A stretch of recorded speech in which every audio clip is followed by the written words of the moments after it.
Un gusto saludarles a todos nuevamente.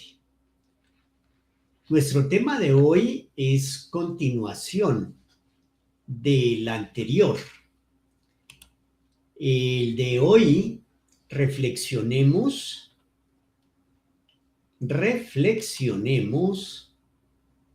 en el esoterismo transmitido por la arquitectura. El Liceo de Síntesis se complace en integrarse a la celebración de la fecha iniciática del pasado 21 de marzo, el equinoccio de primavera, día en que celebramos el tercer grado de iniciación mayor, el gelón, el adepto. Vamos entonces a empezar con una contextualización acerca del tema. Luego haremos una especial referencia a la conexión que hubo entre grupos judíos, entre grupos de monjes benedictinos y los masones, para terminar, como hemos acostumbrado, haciendo unas conclusiones. En la pasada presentación vimos las razones de la existencia del esoterismo, su importancia, su valor y actualización para esta era del saber. Hicimos la analogía con el árbol del roble y con la flor de la violeta. Ustedes recordarán. Veamos ahora un ejemplo en la cultura de Europa durante la Edad Media. Para esta ocasión volvemos a contar con la grata colaboración de la ingeniero de sistemas Rosalba Flechas Corredor, quien pertenece al Liceo de Síntesis de Bogotá, desde donde estamos transmitiendo, y coordina el curso de introducción a la yoga. Bienvenida, Rosalba, nuevamente. El Liceo de Síntesis se complace de tenerte y tienes la palabra. Muchísimas gracias, Edwin, por tu presentación. Felicitaciones por la introducción. Es un tema muy interesante y profundo. También le doy un saludo muy especial a todas las personas que nos siguen en estas conferencias. Les recordamos tomar notas y participar en los comentarios a través del Facebook.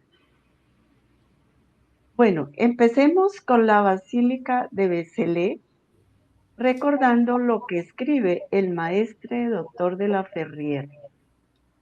En numerosas iglesias se encuentran esculturas de estas 4 representaciones simbólicas.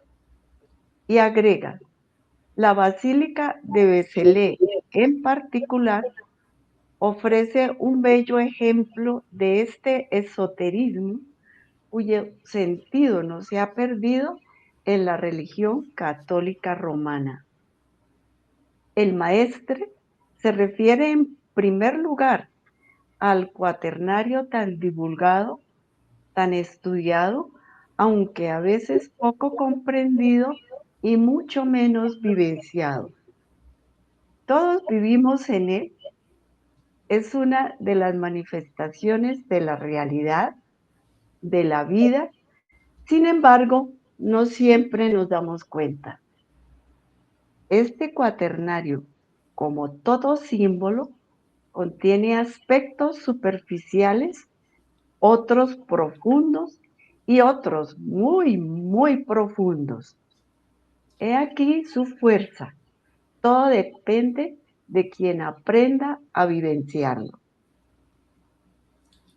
Se expresa en las 4 estaciones en un ciclo solar: primavera, verano, otoño e invierno, en la marcación de los 4 puntos cardinales, los 4 elementos, recordemos: tierra, agua, fuego, aire, con los cuales evolucionamos en las 4 etapas en el ser humano: la niñez, adolescencia, adultez y la vejez.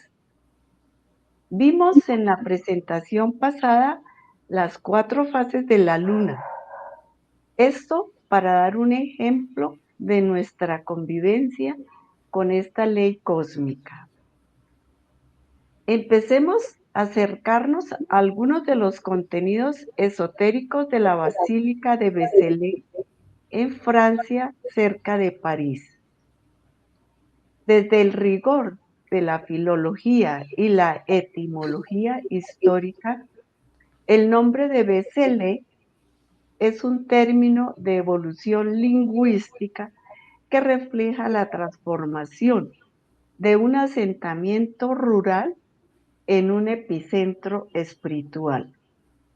En primer lugar, tenemos la raíz galo-romana Vercellacus, que significa literalmente la villa de Vercellus o el dominio de Vercellus. En el siglo IX se fundó el monasterio benedictino. Es vital entender que el nombre de la basílica no es solo el topónimo del lugar, sino su conexión con Magdalena, que significa la Magdala, que significa torre. Muy interesante, Rosalba, esta referencia a la que vamos a ir avanzando. Esta es una especial expresión de la arquitectura románica, la Basílica de Vézelay, de Nuestra Señora María Magdalena de Vézelay. De ahí su referencia a una de las Marías, María Cleofás, María Magdalena, María la Madre del Avatar, del Maestre Jesús. Parece que había varias Marías en aquella época acompañando a los apóstoles y al mismo Maestre Jesús. Así pues, la villa de Vercellus se convirtió en la sede de la mujer torre, nada menos, o sea, Magdalena, lo que refuerza la idea de Vézelay como faro o torre de luz espiritual para los peregrinos que se juntaban en aquel lugar para partir nada menos por la ruta de las estrellas. En la antigüedad, de origen celta, y que luego el cristianismo convirtió en la ruta de Compostela o campo de estela, de estrellas, pues seguía la representación de la Vía Láctea, partiendo del este hacia el oeste. Aquí en la gráfica vemos algunas de estas rutas. En la parte superior había una ruta que partía desde París, otra desde Vézelay, una más desde Le Puy, luego desde Montpellier y Narbona, también desde Carcassona. Vemos entonces la fuerza que tenían aquellas peregrinaciones para ir atravesando esta parte de lo que hoy es Francia para llegar hasta el oeste de España. La arquitectura fue en aquella época la manera de conservar la enseñanza sagrada, la verdadera sabiduría, además, por supuesto, de los textos escritos en papyrus, en cuero. Algunos también se han encontrado en latón por sus características que incluyen la pintura, la escultura, el diseño con base en una geometría, los vitrales, la organización del espacio tridimensional, el manejo de los símbolos. La arquitectura permitió esta conservación y transmisión a la manera de nada menos que de una enciclopedia del saber en piedra, se dice, especialmente en la época del arte románico, desde el siglo IX, como nos ha comentado y recordado Rosalba, y que luego procedió a convertirse en lo que conocemos como el arte gótico. Rosalba.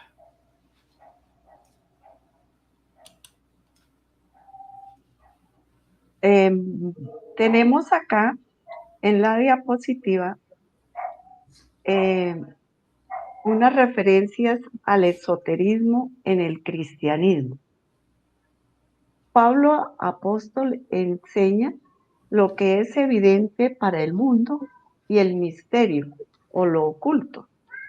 La sabiduría no es un ejercicio intelectual, sino una realización que solo se logra mediante el autoconocimiento, la voluntad y la toma de conciencia. Más hablamos sabiduría de Dios en misterio, la sabiduría oculta, la cual Dios predestinó antes de los siglos para nuestra gloria. Esto está en el libro 1 de Corintios, en el capítulo 2, versículo 7. Otra referencia es el misterio que había estado oculto desde los siglos y edades, pero que ahora ha sido manifestado a sus santos. Es una referencia de Colosenses, capítulo 1, versículo 26. Para que sean consolados sus corazones, a fin de conocer el misterio de Dios el Padre y de Cristo, en quien están escondidos todos los tesoros de la sabiduría y del conocimiento. También lo encontramos en Colosenses capítulo 2, versículos 2 y 3. Sí, muy interesante estas referencias. Hemos querido compartirlas con todos ustedes para que nos vayamos dando cuenta de que desde los orígenes del cristianismo, lo que también se conoce como el cristianismo primitivo, a partir de las enseñanzas iniciales del maestre Jesús a sus apóstoles, que después se fueron recogiendo poco a poco a través de los evangelios. Conocemos los evangelios canónicos, que son 4, y también hoy en día conocemos los evangelios apócrifos, que ya pues han despertado un interés supremamente especial con relación a toda esta enseñanza que además, adicionalmente, durante la pasada era de Piscis quedó oculta. El maestre Reinaud de la Ferrière indica también en esta referencia que venimos recordando que el esoterismo conservado por el catolicismo provino de una descendencia iniciática, que en su origen fue, por cierto, perfectamente comprendida. Como acabamos de decir, este ámbito iniciático, este aspecto iniciático propio del origen del cristianismo no fue dado a conocer.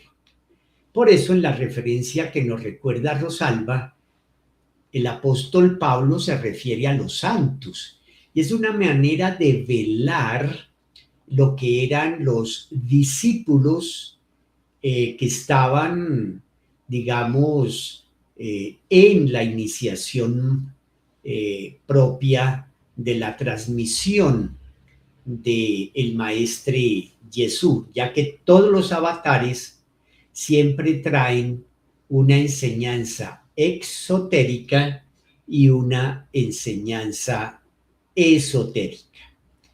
La Basílica de María Magdalena de Vézelay, aquí vemos la planta original, es considerada la joya del arte románico en la región francesa de la Borgoña.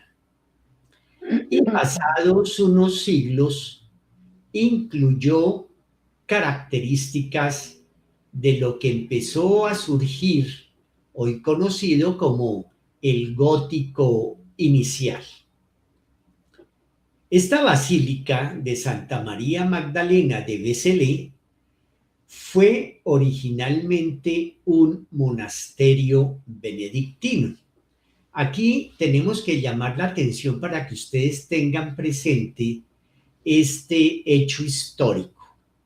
La basílica fue inicialmente un monasterio de la Orden Benedictina, fundado en el siglo IX y que se convirtió en uno de los puntos de partida para la peregrinación por la ruta de Limoges, más tarde conocida como el Camino de Santiago.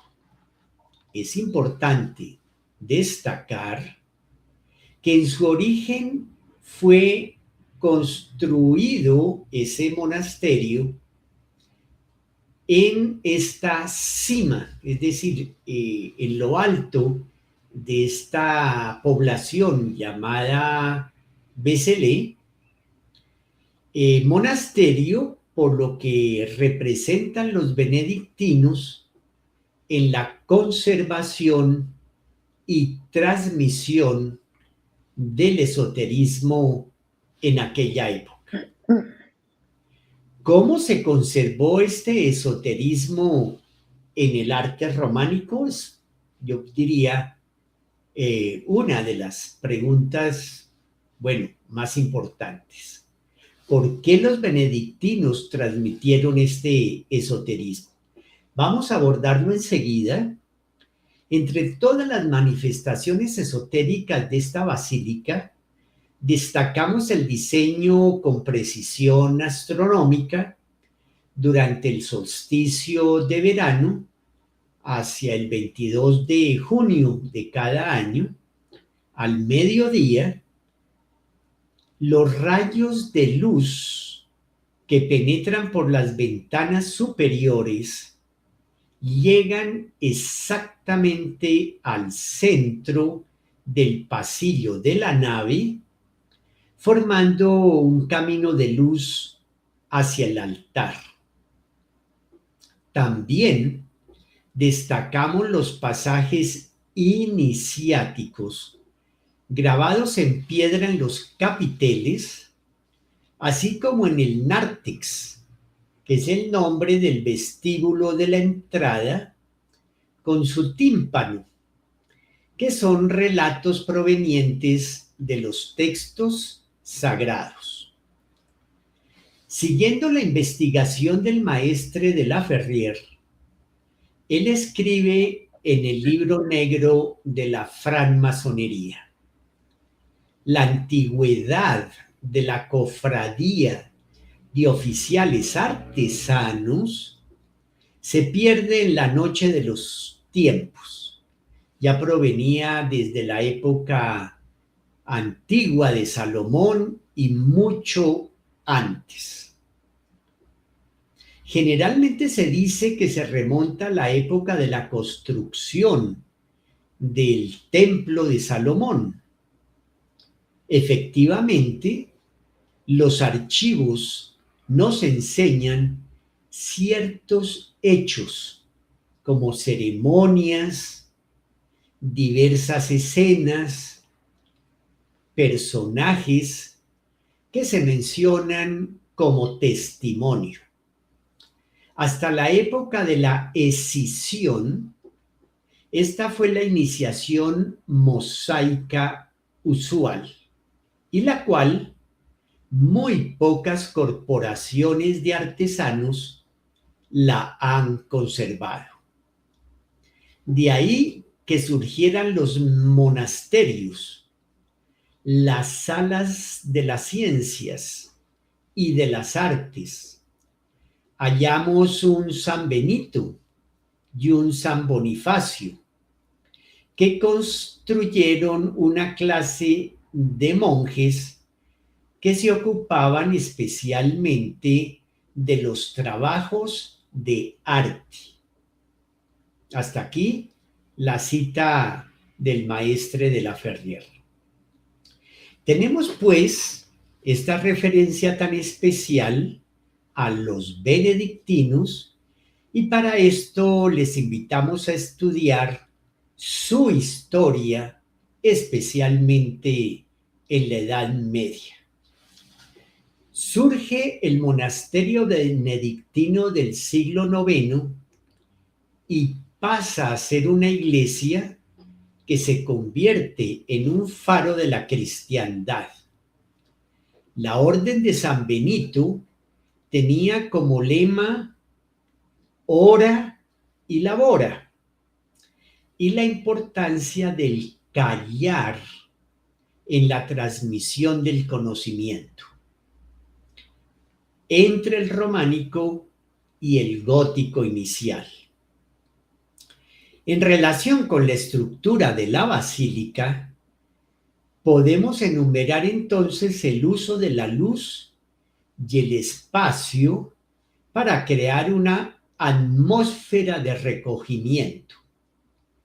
El nártex, como hemos dicho, esa, digamos, ambientación para entrar a la basílica, es el espacio de transición entre lo de afuera, que podríamos decir lo profano, y lo sagrado, ya al interior de la basílica o de la iglesia, hasta llegar al altar. La construcción se diseñó siguiendo las reglas de la Santa Cábala y la geometría con proporciones y medidas que buscan representar la armonía cósmica. Aquí lo encontramos de una manera básica en las dos naves laterales y al centro la nave, digamos, que viene a ser como la columna principal. Entonces tenemos aquí una referencia muy clara al árbol de la Cábala. Rosalba, puedes entonces continuar presentándonos esta interesante historia y esta referencia a aspectos del esoterismo en esta basílica. Bueno, Edwin, también el esoterismo se expresa claramente en el tímpano. Es un punto medular que incluye el zodiaco. Era la época en que el zodiaco se estudiaba al interior de las abadías, de los monasterios, de las escuelas. Su origen provenía de tiempos remotos a través de la tradición árabe, caldea, griega y romana. Es conveniente aclarar que el término arte románico no fue creado por los constructores de la Edad Media, sino que fue acuñado en 1818 por el arqueólogo francés Charles Deguerville, quien buscaba una palabra que describiera la arquitectura de los siglos XI y XII, la arquitectura europea.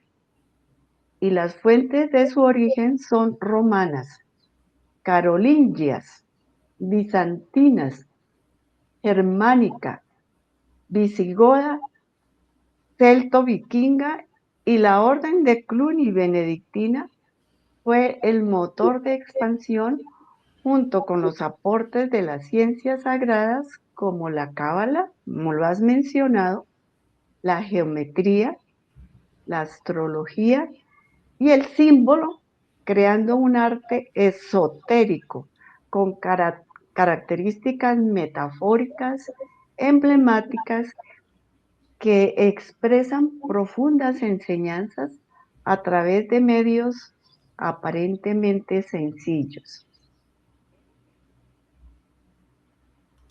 Bueno, vemos que el diseño de las ventanas en el arte románico muestra esa síntesis de aportes culturales y esotéricos.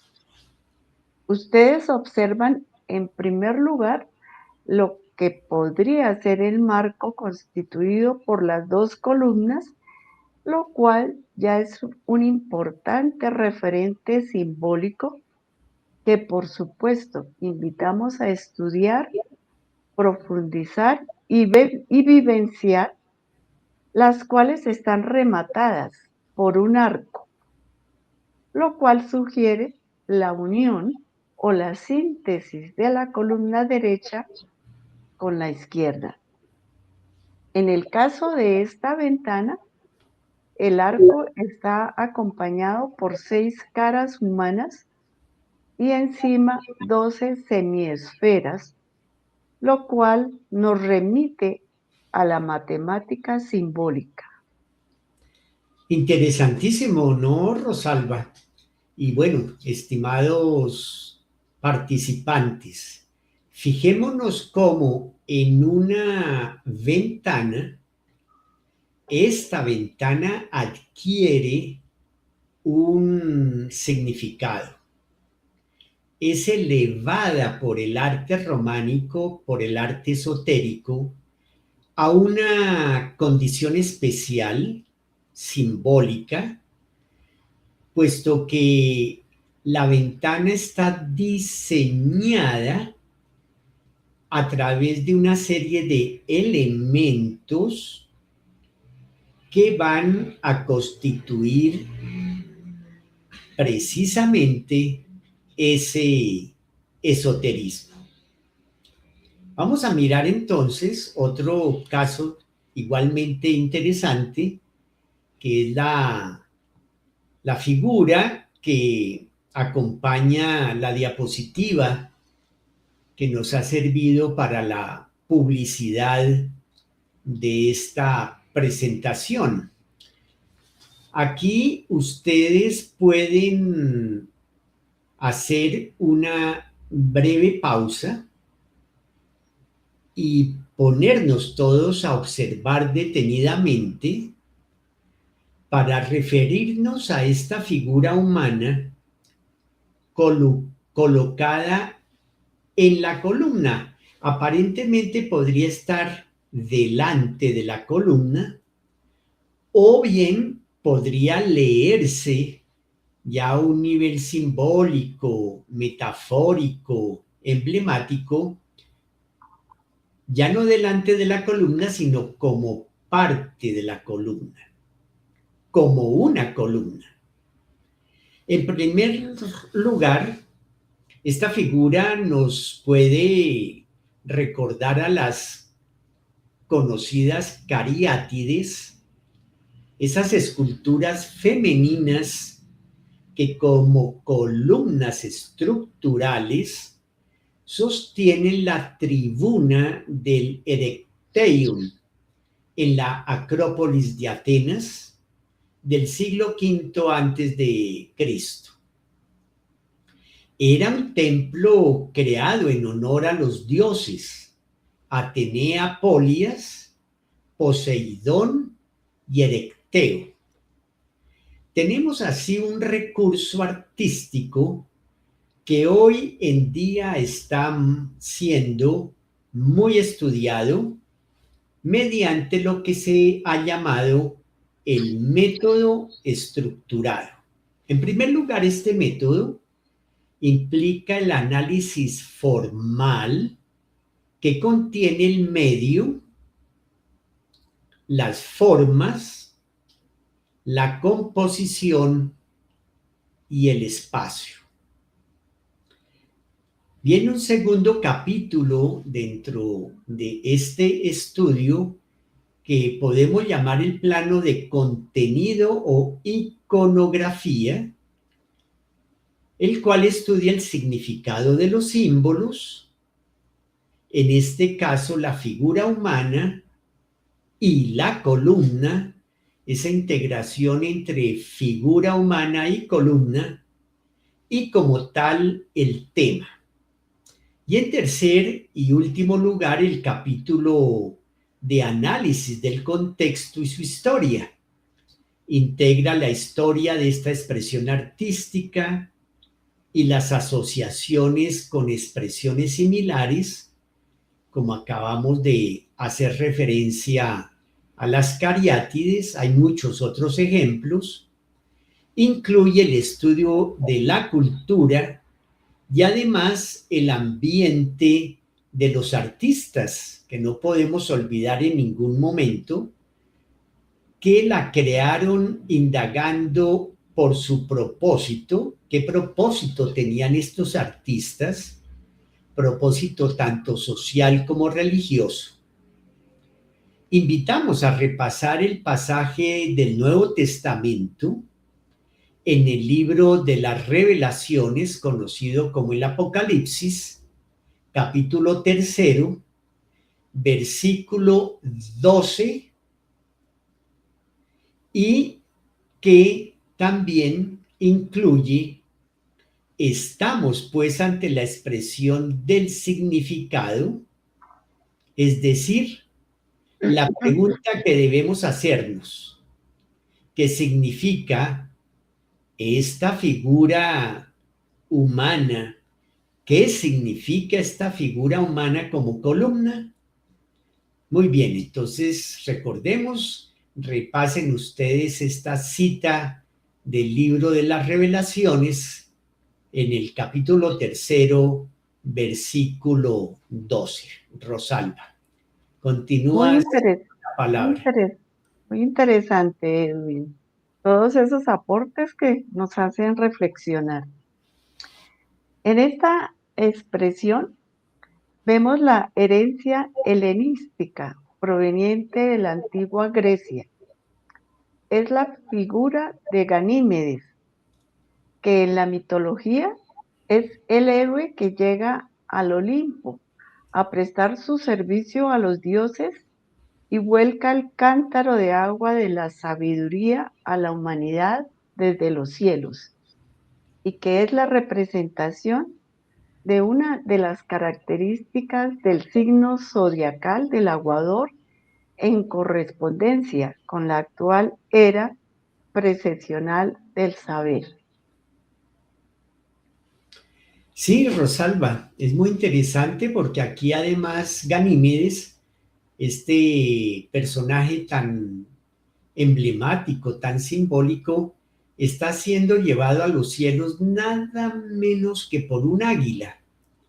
Tal vez sea una referencia al signo zodiacal del escorpión águila, que además es el signo dual, que es escorpión y águila, puesto que representa nada menos que la transmutación, la transformación. Esta figura, esta talla en piedra, hace parte de la serie de tallas que se encuentran en la Basílica de Vézelay en los capiteles, es decir, en el remate de las columnas. Aquí tenemos un nuevo ejemplo de esoterismo en donde vemos el árbol sagrado, el árbol de la vida, que bien puede referirnos al árbol sagrado, como veíamos en el anterior programa, de los mayas, la ceiba, el árbol también Yggdrasil de la mitología nórdica, el árbol de la cábala, en fin, todo lo que representa y significa un árbol, al cual tú también hacías referencia la vez pasada con relación al roble, es decir, cómo el árbol nos representa la importancia y la razón por la cual existe el esoterismo. Rosalba. Este esoterismo grabado en piedra, en los capiteles, encima de los accesos a las catedrales, a las iglesias, no fue una mera casualidad, sino un plan organizado. La manera de transmitir la enseñanza en el templo de dimensiones universales para todas aquellas personas de aquellas épocas en la Europa de la Edad Media, primero con el arte románico y enseguida con el gótico. Esta referencia tan significativa al protagonismo de la Orden de San Benito en la proyección del arte románico y con ella de la conservación del esoterismo, vino a ser aclarada por un historiador argentino masón recientemente. Se trata del historiador Eduardo R. Callaey. Se centra en desmitificar el origen de la masonería especulativa, rescatando su profunda raíz en la tradición operativa medieval y su insoluble vínculo con el cristianismo esotérico. Examina el vínculo profundo entre la tradición masónica y sus raíces en el monacato benedictino medieval. A través de un análisis de documentos antiguos y exégesis histórica, el autor propone que el esoterismo masónico surgió de las alegorías cristianas y la labor de los monjes arquitectos. El texto destaca el simbolismo de la construcción del templo y la transformación de la piedra como metáforas del perfeccionamiento humano compartidas por ambas instituciones. Finalmente, el libro busca fomentar un diálogo constructivo entre masonería y el catolicismo al identificar un patrimonio espiritual y cultural común. Bueno, a mí me ha llamado muchísimo la atención haber encontrado este autor, porque viene a fundamentar, aclarar, a hacer una serie de aportes de lo que ya desde 1948 indicaba y revelaba el maestre doctor de la Ferrier a partir de haber escrito el libro negro de la francmasonería, donde se refiere a la importancia de estos monjes constructores, a las corporaciones de artesanos, a lo que ha sido conocido como la historia de la masonería, y que todo este conjunto pues tiene unas raíces muy significativas, importantes en la tradición mosaica, a partir, como ya lo referíamos, en cuanto a lo que significa la construcción del templo de Salomón. Entonces les invitamos a conocer el trabajo de este historiador argentino. Él tiene una página en internet y también ha venido publicando esta serie de obras de fundamentación histórica sobre todas sus investigaciones y trabajos. Entre las fuentes sobresalientes entre los años 825 y 1363 encontradas por este historiador argentino, Eduardo Calaey, a través de su seguimiento como investigador, podemos enumerar una selección. Solamente nos vamos a referir a unas pocas de estas fuentes.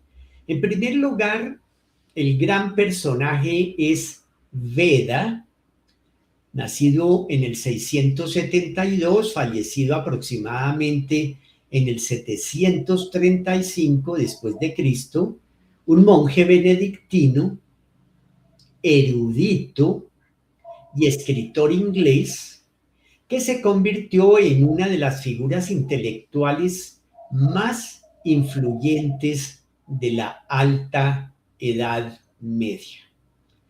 También está Rábano Mauro, que conocer estos personajes, su historia, todo el protagonismo que tuvieron en aquella época.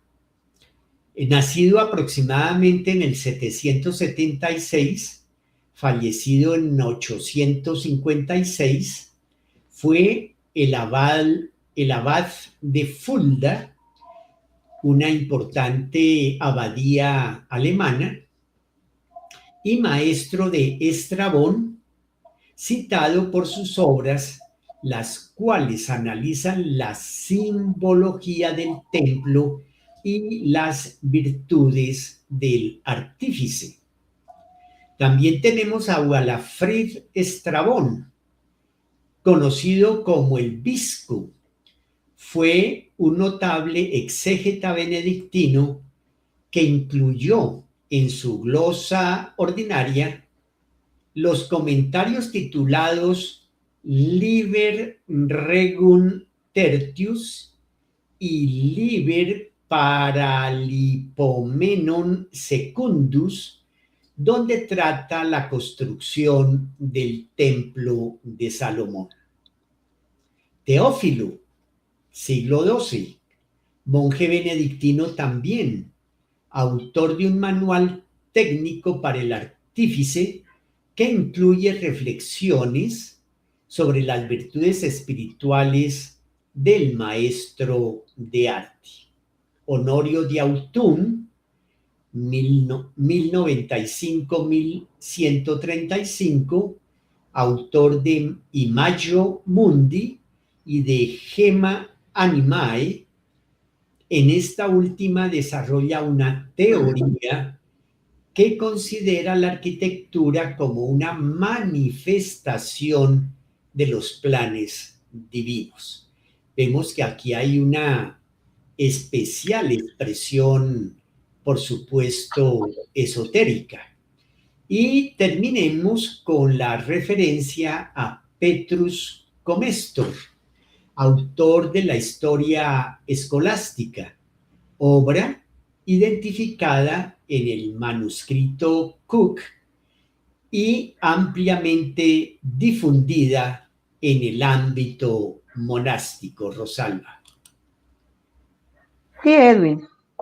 También podemos ver que en cuanto a la tradición judía en la Alta Edad Media, a diferencia de las corporaciones del mundo antiguo vinculadas a la cultura clásica, las corporaciones medievales de constructores asimilaron sus tradiciones en el Antiguo Testamento para otorgar un carácter sagrado a su oficio. Tras la caída del Imperio Romano, surgió una corriente en el norte de Europa con profunda influencia benedictina vinculada al proyecto político carolingio y a la expansión monástica que desarrolló una tradición propia en torno a la construcción. También es importante destacar a los hebraístas cristianos en el Imperio carolingio. La influencia judía en la ideología carolingia fue impulsada por la élite del movimiento monástico benedictino. Esta corriente se remonta al siglo VIII con Beda el Venerable, cuya influencia llegó a Alcuino de York, fundador de la Escuela Palatina.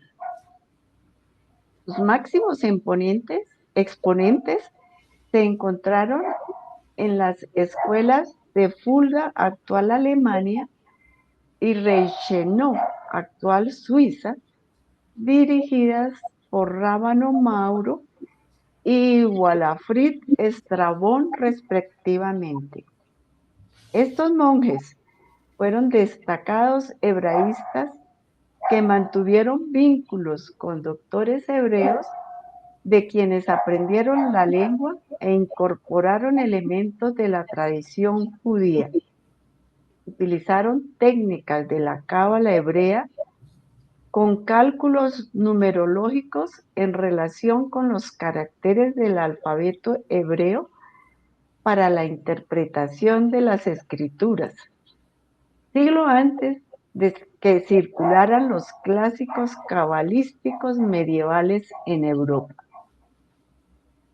Al final de este linaje se sitúa Wilhelm de Hirschhorn en el siglo XI, quien mediante las constituciones hirsaugienses reglamentó a los maestros albañiles, marcando el inicio de la incorporación de laicos al arte sagrado.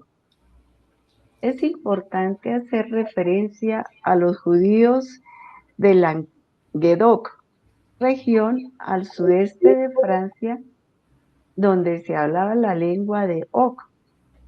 Estos judíos fueron un segundo núcleo de esta tradición que se ubicó en la Provenza Narbona, en el antiguo Principado de Septimania. Se estableció un territorio bajo el control de una comunidad judía liderada por Maquir.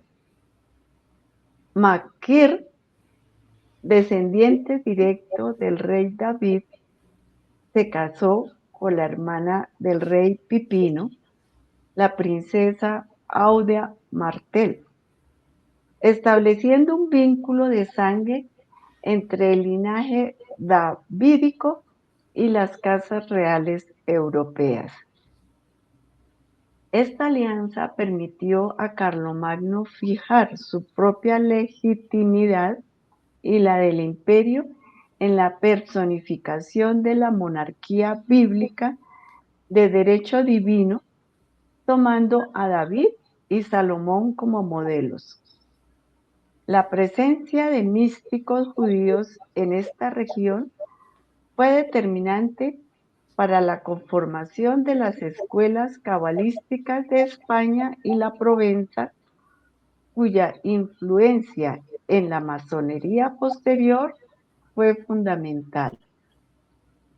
La cábala medieval desde los siglos XII y XV, surgió en el sur de Francia, lo que llamamos Occitania, y España. Destacaron escuelas como la de Provenza, en Gerona, y la del Círculo del Soar, en Castilla.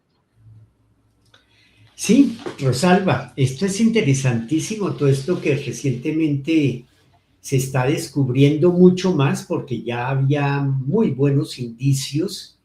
Además, destacar esta integración entre la tradición mosaica a través de los judíos también hebraístas, de los rabís, de los que estudiaban a fondo los textos del llamado Antiguo Testamento, y nada menos que el catolicismo representado especialmente en este caso por los monjes benedictinos. Después, ¿qué pasó?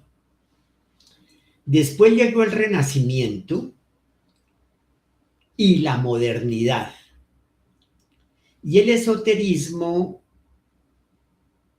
empieza a ser olvidado. Ya no se supo más de ese esoterismo. Es más, se le atacó en muchas ocasiones, se le empezó a considerar inconveniente. Fue poco a poco reemplazado por lo que hoy conocemos como el positivismo. Se le vio como una etapa ya superada por la Ilustración y la modernidad, como si hubiese sido una moda pasajera. Y la Iglesia Católica lo siguió conservando sin tener ya conocimiento de sus significados y de su valor.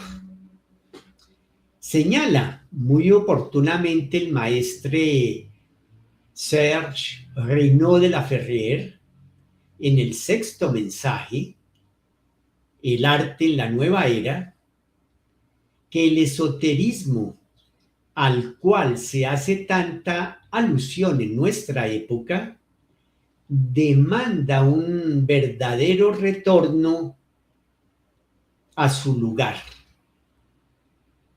Es en el siglo XVIII que el exoterismo suplanta al esoterismo. Los signos plásticos en la arquitectura lo indican por la supresión del arco en pleno centro y la aparición del arco quebrado en tres partes. En la escultura y en la pintura es el envanecimiento en el naturalismo. En música, la expresión del canto monódico y aparición de la polifonía. En las letras, las discusiones filosóficas y la rebeldía contra la autoridad espiritual señala el comienzo de una nueva visión en los modos de expresión del arte. Hasta aquí la cita del maestre. Este es pues un tema que debemos abordar con cuidado para aclararlo y entenderlo. Sin dudas hay que profundizarlo, investigar para irlo entendiendo y comprendiendo poco a poco. Ahora, los maestres han actualizado la cábala y el esoterismo para esta era del saber desde 1948. Rosalba, entonces ha sido muy interesante pues esta panorámica, pues apenas como decimos una breve introducción al tema que era necesario para completar lo que habíamos presentado en la anterior actividad. Entonces, podemos empezar ya a considerar unas conclusiones, Rosalba. Sí, Edwin, muy interesante todo este tema, nos deja con profundas reflexiones. Y sí, ya entrando a las conclusiones, prestemos la mayor atención a esta indicación del maestre que aclara acerca del estudio del esoterismo. Y esto lo hace en el libro negro de la francmasonería. El maestre de la Ferrier recuerda que la investigación esotérica demanda los conocimientos más variados y sobre todo la comprensión inmediata de las relaciones y leyes de correspondencia entre los diferentes elementos de la cábala, la astrología, la magia, la arquitectura, la música, etc. En síntesis, establecer la correlación que existe entre los diversos dominios de la ciencia, del arte y de la filosofía. Esto lo podemos ver en la página 96 de la edición Diana de 1974. Y terminemos con esta cita del maestre Dr. Ferris, que dice: si bien es cierto que la política es una preocupación de los pueblos para la consecución de sus ideales sucesivos, no se vaya a pensar que eso es la fuerza sociológica por excelencia. Está como el exoterismo y el esoterismo. El exoterismo se las quiere dar de muy potente y resulta que el esoterismo tiene una fuerza incomparablemente más sólida porque viene de adentro. ¿Qué pasa? Que la política es supremamente transitoria, mientras que aquello que gira alrededor de las verdades eternales es de otro carácter. Sí, Rosalba. Bueno, estas anotaciones tan profundas de toda esa serie de observaciones y reflexiones del maestre Ferris, pues son contundentes y nos invitan nuevamente al estudio, a la reflexión, a la investigación y agrega él en esta referencia que estamos transmitiéndoles a todos ustedes. Entonces, las escuelas de misterios, la enseñanza del misterio, deja de haberla en Acuarios para entrar a un sentido de la revelación, a un sentido profundo del nacimiento esotérico, porque conocemos la profecía desde hace 2000 años que indica que llegada esta era del Aquarius, esta era del saber, no habrá misterio que no sea revelado.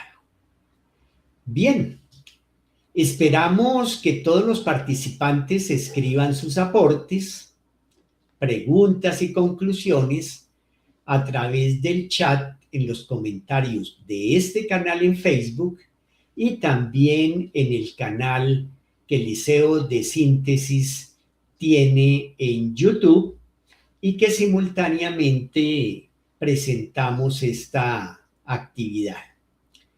El Liceo de Síntesis le agradece una vez más a Rosalba por todo su aporte, su contribución, todas tan interesantes estas indicaciones. Rosalba, ya para terminar, ¿qué nos puedes decir? No darles las gracias al Liceo de Síntesis, a ti, Edwin, por invitarme en estas profundas charlas. profunda reflexión, como lo hemos mencionado varias veces, y darle las gracias a todos nuestros, eh, eh, participantes, fieles seguidores de estos temas que nos siguen domingo tras domingo. Muchas gracias, Rosalba. Sí, los invitamos también a que compartan estas presentaciones, inviten a sus familiares, a sus amigos, para que vayamos creando esa fuerza de voluntades completamente libres, dispuestas a construir entre todos un mundo mejor, un mundo unido por la sabiduría, un mundo fundamentado en un esoterismo con apoyo en la ciencia. Les invitamos una vez más a estar atentos a la publicidad para conocer los temas próximos y pronto ya les veníamos anunciando, el Liceo de Síntesis de Bogotá va a organizar de nuevo los cursos presenciales en su sede que tiene en el suroccidente de Bogotá. Entonces les animamos a que continúen estudiando, tomen nota de todas estas presentaciones, asistan a las clases y actividades del Liceo de Síntesis en diferentes ciudades, en varios de los países en donde está funcionando, y también del Centro de Estudios Generales, los CEGEN, y de los centros culturales de yoga Ñanacanta. Muchas gracias y hasta la próxima. Que estén muy bien.